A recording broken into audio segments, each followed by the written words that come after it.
What's up? Very gloomy day here in Miami, so I decided to just stay home all day, work from home, and I thought it was the perfect time to film a keto what I eat in a day.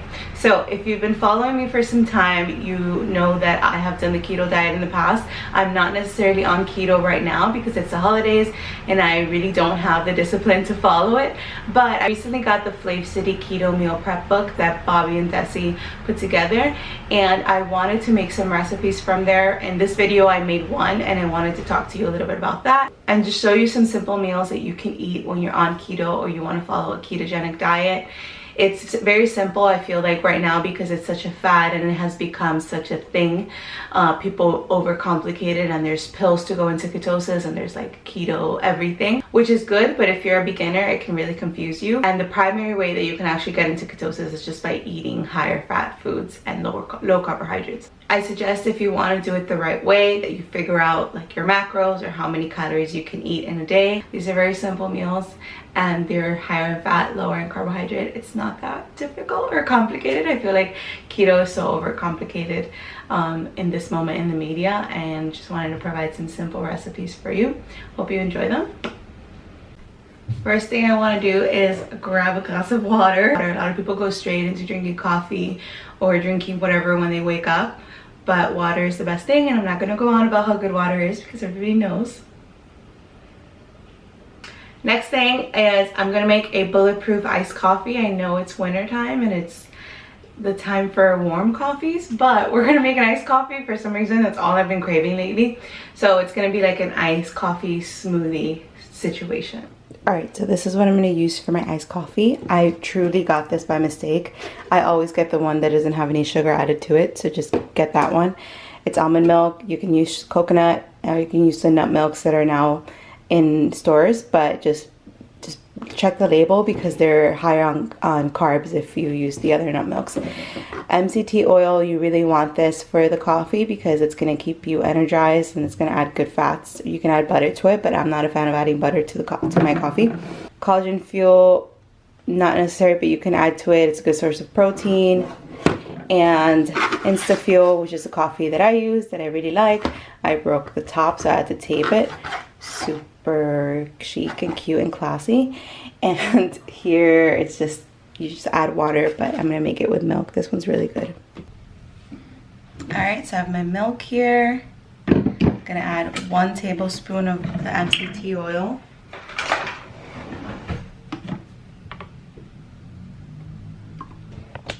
I forgot to mention, you can add sweetener if you want. You can add stevia or whatever sweetener you use. I don't really like the taste of stevia, so I used the sweetener called Swerve that you can get at Whole Foods. It's very yummy and it's very much like the taste of sugar. It's not a weird stevia taste because I think it tastes a little bit weird.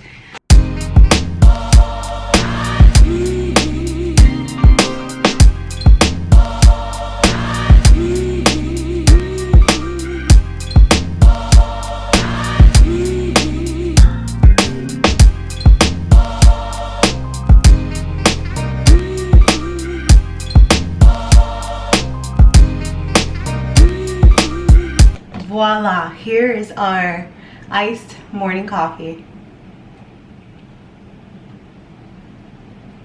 Delicious. If you're gonna add the collagen powder, don't add sweetener to it. I think it's already sweet enough. But if you're not gonna add the collagen powder, I think you should add a little bit of sweetener if you like your coffee sweet like I do. If not, it's just perfect the way it is, just like you are. So the next thing I made for breakfast is actually a recipe from the Flavcity book, and they're the coffee shop egg bites, which taste exactly like the sous vide egg bites that you get at Starbucks. And he also has it on, he has a recipe on his blog too, so you can go check that out. It's delicious. Like, they're so good. I'm gonna have my friend Elizabeth come over and eat them, and then I'll record her reaction to see if she likes them or what she thinks they taste like. I ordered the silicone muffin pan on Amazon because Bobby says that they just pop right out of here, and it was true. Like, they didn't stick at all. I didn't even add any spray to the pan, and they didn't stick at all. So if you want to make these, be sure to get one of these. just in general, get one of these. If you bake a lot, like this is gonna be really helpful. So let's try them and see how good they are. Okay, Elizabeth, what do you think?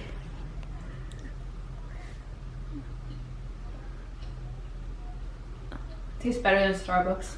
Really? That's a spirit. But right, it tastes like the Starbucks ones. And yesterday, it even tasted more like it because I had just made them and I tried it and I was like, oh my god. Now like reheated, it's not the same. This is what, eggs and ham or bacon? Bacon. It has eggs, cottage cheese. Really? Yeah. Shredded. I usually don't like cottage cheese. Because you can taste it. Shredded Gruyere and Swiss cheese. And I think that's it. 2 thumbs up. It's now lunchtime, and for lunch we're gonna make an everything salad, which basically means everything that I have in my fridge with a high-fat dressing and bits of bacon in it. So it's gonna be great. I make it all the time. So we have broccoli, cucumbers, tomatoes, which I only use one of them, and then this shredded cabbage with orange carrots. This is yummy. And green onions and basil, and then I'll show you the dressing that I'm gonna use once it's already made. I have the bacon cooking and I made the salad, and I wanted to talk to you guys about the egg bites because I feel like I didn't say much about them. But they're made with cottage cheese and shredded Gruyere and Swiss cheese and a little bit of bacon. So you might think like, oh, bacon in the morning and for lunch, I think that's a lot of consumption of bacon, of pork consumption. But for keto, you can sort of get away with it, although I'm not saying like obviously eat it every day for every meal. So for the egg bites, there were only a little bit of bacon bits sprinkled throughout. Like there was a total of 12 of them, and I only used 2 slices of bacon, so that's not that much when you think about it. And I'm using 2 slices of bacon now for the salad. All right, so this dressing here is the same dressing that he uses in this recipe, which has tahini, water, lemon, 1 garlic clove, and salt and pepper. And here's the salad. I sprinkled diced almonds on it too. And it's basically good. You get all your greens and some fat with bacon, and it tastes good together. It's light, doesn't make you feel bloated or out of energy, and it's yummy. Dinner time, I'm gonna make wilted kale and tomato and mushrooms with salmon on top. I've already made the salmon yesterday. I baked 2 pieces of salmon, and yeah, it's gonna be a really simple dish. And I'm gonna saute the mushrooms and the kale in ghee, or you could do it in butter too, and that adds more fat for when you want to go into ketosis. So this is sort of the recipe and sort of what it's gonna look like.